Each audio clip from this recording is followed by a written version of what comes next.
এই বাড়িতে যখন প্রথম বউ হয়ে আসি, দুইজন মানুষকে আমার একদমই সহ্য হতো না। তার মধ্যে একজন আমার স্বামী, অন্যজন আমার শাশুড়ি, আর এই বাড়ির অন্য 3 বউকে আমার মানুষই মনে হতো না। সত্যি বলতে কি, তাদের দেখে আমার মায়া হতো। আমি এই বাড়ির সর্বশেষ বউ। আমার বড় 3 জা, এদের সবার স্বামী প্রবাসী। এখনও এই ভাইদের দেখার সৌভাগ্য আমার হয়নি। শুধু আমার সাহেবই দেশে বিজনেস করেন। সবার ছোট ছেলে হওয়াতে আমার শাশুড়ি ওনাকে নিজের থেকে দূরে রাখতে চাননি।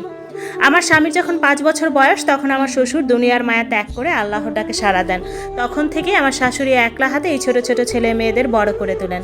সব বাচ্চারাই 15 বছরের কম বয়সী ছিল। শত কষ্টের পরও এই অপূর্ব সুন্দরী বিধবা মহিলাটি সন্তানদের ইন্টার পর্যন্ত পড়ালেখা করিয়েছেন। এমনকি 2 মেয়ে সন্তানদেরও পিছিয়ে রাখেননি।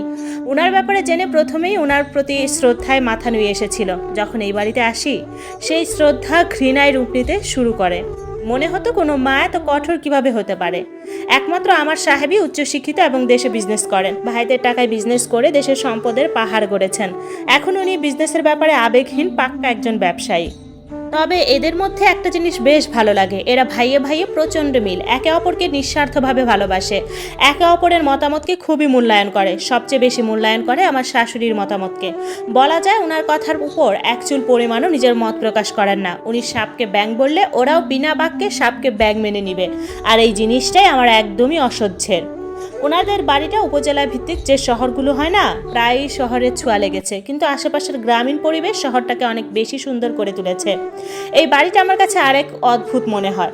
বিশাল বড় বাউন্ডারি, কি নেই এতে? মাঝারি সাইজের পুকুর, পুকুরের চারপাশে বেশ উঁচু বাউন্ডারি ওয়াল, পুকুরের পাড়ে নানা রকমের ফলের গাছ, দেশি বিদেশি ফলে সবসময় পূর্ণ। আর এই পুকুরের বাউন্ডারিতে শুধুমাত্র বাগান পরিচর্যাকারী ছাড়া বাইরের সব পুরুষ সদস্যের প্রবেশ নিষিদ্ধ। এই এক আজব বিষয়। তবে সব বউরা যখন খুশি পুকুরে যেতে পারবে। উঠানের এক কোনায় লোহার বড় এক দোলনা, যেখানে অনায়াসে 2 জন মানুষ আরাম করে শুতে পারবে। কয়েকটা সাইকেল। প্রথম দেখে মনে হয়েছিল এখানে বড় সাইকেল চালানোর মতো কেউ নেই। তবে এত সাইকেল কেন? আমার খুব বিরক্ত লাগে। শহরে নিজেদের বিশাল বড় বাড়ি থাকার পরও এরা কেন গ্রামে পড়ে থাকে? তবে শহরের সব সুযোগ সুবিধাও ভোগ করে। নিজেদের গাড়ি ছাড়া কোথাও যায় না। 2 বাড়ি খুব আধুনিকভাবেই তৈরি করেছেন। শুনেছি বড় ভাইরা বিদেশি সিস্টেমেই সবকিছু করেছেন। আর আমি অনার্স 3rd ইয়ারে পড়া অবস্থায় বাবা আমার পড়ালেখা আর আমার মতামতের কোনো তোয়াক্কা না করে এই বাড়িতে আমার বিয়ে ঠিক করেন। আমার সাহেবের সাথে বাবার অনেক আগে থেকেই ভালো সম্পর্ক। ব্যবসার দিক দিয়ে এদের পরিচয়। এই বাড়িতে আসার পর থেকেই শুধু বাবার উপর প্রচণ্ড রাগ হতো। কেন বাবা এমন করলেন? এমনিতেই বাবা খুব শান্ত মানুষ, মায়ের কথার বাইরে কথা বলেন না। কিন্তু আমার বিয়ের ব্যাপারে বাবা এত ধীর কিভাবে হলেন বুঝে আসে না। মায়ের কোনো কথাই শুনেননি। এই বাড়িতে 3 বউয়ের 5টা সন্তান। 2 বছরের ছোট বাচ্চাটি সহ বাড়ির সবাই ফজরের আজানের সাথে সাথেই ঘুম থেকে জেগে যায়। 5 বছরের ছোট বাচ্চাটিরও নামাজ পড়তেই হবে। কোরআন শেখা শুরু করেনি, কিন্তু মায়ের সাথে মুখে মুখে দোয়া পড়তেই হবে। এশার নামাজ পড়ে রাতের খাবারের পরপরই সবার কেমনে ঘুম আসে আমি বুঝতে পারি না। আমার খুব রাগ হয়। আমার সারা রাত ঘুম আসে না। আমার ঘুম আসার টাইমেই এরা জেগে যায়। আমার সারাদিন খুবই বিরক্তিতে কাটে। দুপুরে একটু ঘুমোতে পারতাম, তাও 1.5-2 ঘন্টা। আসরের আজানের সাথে সাথেই সবাই উঠে যাবে। উফ, এত কষ্ট অসহ্য লাগে। আমার যাদের দেখলে মনে হয় এরা আমার শাশুড়ির ভয় এমন, নাকি এরা স্বভাবগতভাবে এমন।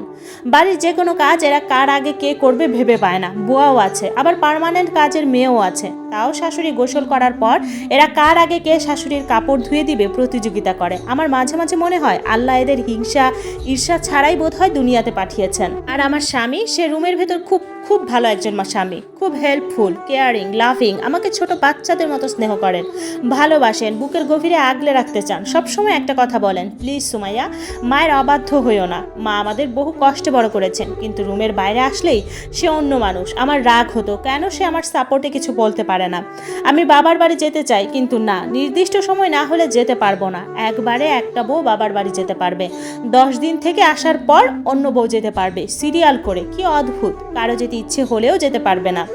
বিয়ের 1 মাসের মাথায় সেদিন তো আমার আশ্চর্যের চরম সীমা পার হয়ে গেছে। রাতে নামাজের পর বাচ্চারা যখন ঘুমিয়ে গেল, শাশুড়ি বললেন, ওহ বউ, তোমরা সবাই একটু সাজুগুজু করো তো, সবাই শাড়ি পরো। দেখলাম সব বউ খুশি মনেই সাজুগুজু করতে চলে গেল। আমার আশ্চর্যের ঠেলা সামলাতে সময় লাগছিল বলে দেরি হচ্ছিল। শাশুড়ি আবার বললেন, মারে, আমার ইয়াসির বাসায় আছে, তাই সাজতে বলেছিলাম। যদি তোমার সাজতে ইচ্ছে না করে না সাজো, সমস্যা নেই। আমি এমনিতেই সাজুগুজু করতে ভালোবাসি, কিন্তু এই মহিলার কথার বিরোধিতা করার জন্যই আমি না সেজে সোজা রুমে চলে গেলাম। একটা জিনিস মাথায় ঢুকছে না, আমার না হয় ইয়াসির বাসায় আছে বলেই সাজতে বললেন, কিন্তু সব ভাবিদের কেন সাজতে হবে? যার উত্তর জানলাম পরের দিন। ওরা সবাই রাতে জামাইদের সাথে ভিডিও কলে কথা বলে। এরপরে প্রায়ই দেখতাম ওরা রাতে সাজতেছে। সেদিন আমার বড় জায়ের ছেলেটা প্রিপজিশনের ব্যবহারে কিছু ভুল এক্সাম্পল পড়ছিল। আমি পাশেই ছিলাম। আমি তার ভুলটা ধরিয়ে দিয়ে কি এক মহাবিপদ ডেকে এনেছি। শাশুড়ি বললেন, সুমাইয়া, আজ থেকে তুমিই টাইম করে এদের তিনজনকে পড়াবে। উফ, কি যে অসহ্য লাগছিল কথাগুলো। ওনার সামনে তো কিছুই বলতে পারিনি, কিন্তু রুমে গিয়ে ইয়াসিরের সাথে অনেক ঝগড়া করি। ওকে এত এত কথা শুনিয়েছি, সে পাল্টা একটা কথাও বলেনি। আমার এত এত তির্যক কথার বিনিময়ে আমার আরও ভালোবাসায় ভরিয়ে দিয়ে একটা কথাই বলেছিল, সুমাইয়া, মায়ের কথা শুনে দেখো না, হয়তো তোমার ভালোই লাগবে। আমার ভালো লাগবে না। তোমার সব ভাবিদের উপর যেমন চাপিয়ে দিয়েছে সব কিছু, তেমনি আমাকেও তাই করতে বলছে।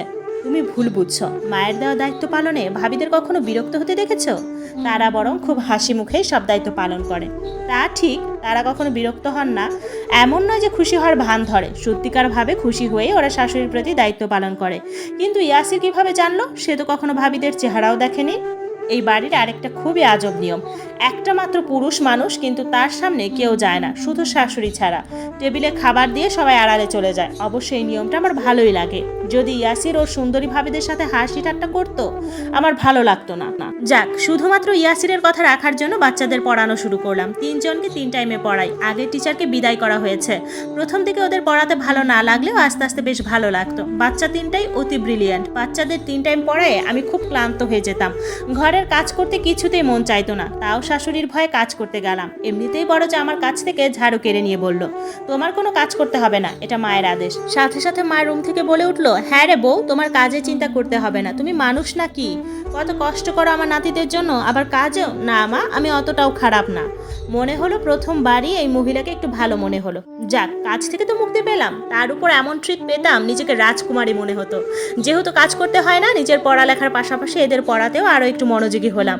পড়ার কিছুদিন পর, সম্ভবত 1 মাস পর, আমি এত বেশি অবাক হয়েছি, আমি কয়েকটা হার্টবিট বোধহয় মিস করে গেলাম। আমার শাশুড়ি আমার হাতে 8,000 টাকা সহ এক খাম তুলে দিয়ে বললেন, আগের মাস্টারকে 7,000 দিতাম, তোমাকে 1,000 বাড়িয়ে দিলাম, কারণ তুমি আমার নাতিদের অনেক আদর করে পড়াও। তাছাড়া খুব কষ্ট করে নিজের পড়ার পাশাপাশি এদের পড়াও। আমি কখনো ভাবিনি এদের পড়ায় টাকা নিব। আমি বাচ্চাদের ভালোবাসি। ওরা যখন ছোট আম্মু করে করে পাগল করে তুলে, আমার বেশ ভালো লাগে। শাশুড়িকে বললাম, না মা, আমার টাকা লাগবে না। আপনার ছেলে আমাকে কোনো কিছুর কমতি রাখেনি, না চাইতেই আমার হাত খরচ দিয়ে দেয়। রাখো বৌমা, এটা তোমার কষ্টের ফসল, আর তোমার প্রতি আমার কৃতজ্ঞতা। না নিলে আমি কষ্ট পাবো। না চাইতেও নিলাম, কিন্তু এক অন্যরকম তৃপ্তি পেলাম। জীবনে প্রথম নিজের উপার্জনের টাকা। মনে হলো উনি বোধহয় সব বউদেরই কোনো না কোনোভাবে এভাবে পুরস্কৃত করেন, হয়তো তাই ওনার বউরা কোনো কিছুতে বিরক্ত হয় না। এর কিছুদিন পরে আমার পরীক্ষা। আমি ইয়াসিরকে নিয়ে বাবার বাড়িতে চলে গেলাম। এত এত আনন্দ লাগছিল, অনেকদিন পরেই বাবার বাড়িতে একটু আনন্দ করে বেশি দিন থাকতে পারবো। শাশুড়ি বলে দিয়েছেন, যতদিন আমার পরীক্ষা শেষ না হবে ইয়াসির যেন আমার বাবার বাড়িতেই থাকে। আমার খুশিকে দেখে এত এত খুশি হয়েছে, ইয়াহু বলে এক চিৎকার দিয়ে উঠলাম। আওয়াজটা এত বড় হয়ে গিয়েছিল, ইয়াসির আমার মুখটাই চেপে ধরলো। আমি ওর দিকে তাকিয়ে মুচকি হেসে চুপ হয়ে গেলাম।